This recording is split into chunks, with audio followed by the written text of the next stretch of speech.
There's a great irony with knee slide and knee pain in the squat. So a lot of times what people do when they get into the squat and they have knee pain or they get patellar tendonitis or something is they think that they need to stay out of their knees, they need to get their hips back.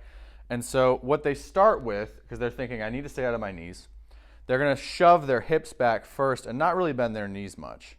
And as a result, by the time they get about halfway down, now he's got nowhere to go. So he's got to bend his knees. And they're going to end up going too far forward. And that's kind of what knee slide is. It's the excessive forward movement of the knees in the squat. Stand up. But of course, because now he just hit knee slide, his knee pain is going to get worse. And he's going to feel that. So he's going to even go further and say, well, I really need to stay out of my knees on this one, so I'm going to shove my hips back even more. And he's going to almost do like a good morning. And of course, as he starts to hit the bottom, his knees are going to shove way forward, and now his knees hurt even worse. Go and stand up. And so you need to understand that if you're having this problem where you have knee pain or you have patellar tendonitis that you're working through, or you have an injury that you're dealing with, the solution is not to shove your hips way back and try to stay out of your knees. It's to get your knees in the correct location and then keep them there. So what actually is going to happen, what needs to happen, is that he is going to set his knees forward and out, and they're going to be in their final horizontal position about halfway down.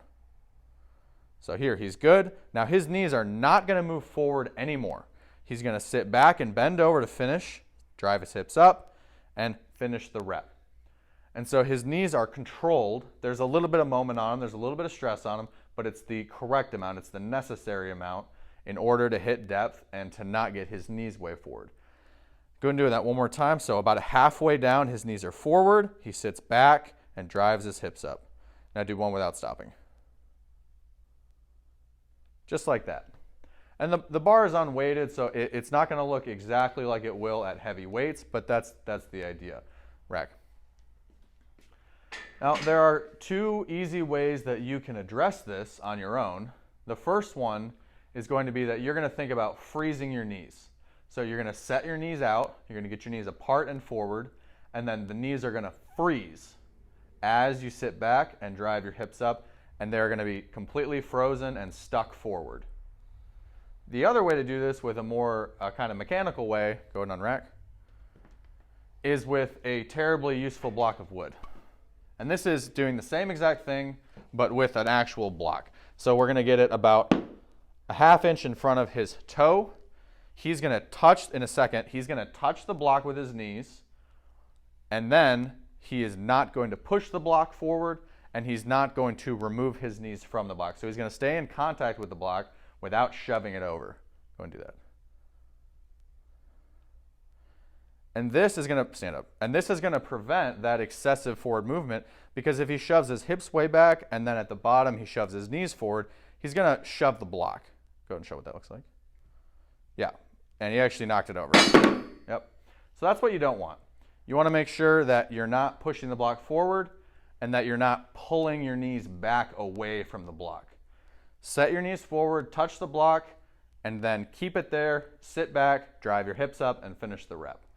Now this should only be done, go ahead and rack, this should only be done at lighter weights, but if you're having this issue where you can't seem to prevent yourself from really shooting your hips back initially, you can use this at lighter weights at warm-ups in order to kind of prime yourself for the work sets.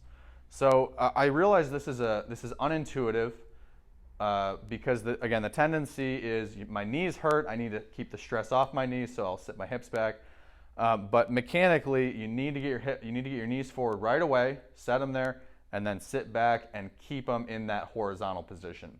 So if you've been having knee pain, or if you get hurt and you're worried about a knee injury that you're trying to work through, make sure that you're setting your knees correctly and not letting them slide forward excessively. So try that out and see if that helps. Thanks for watching.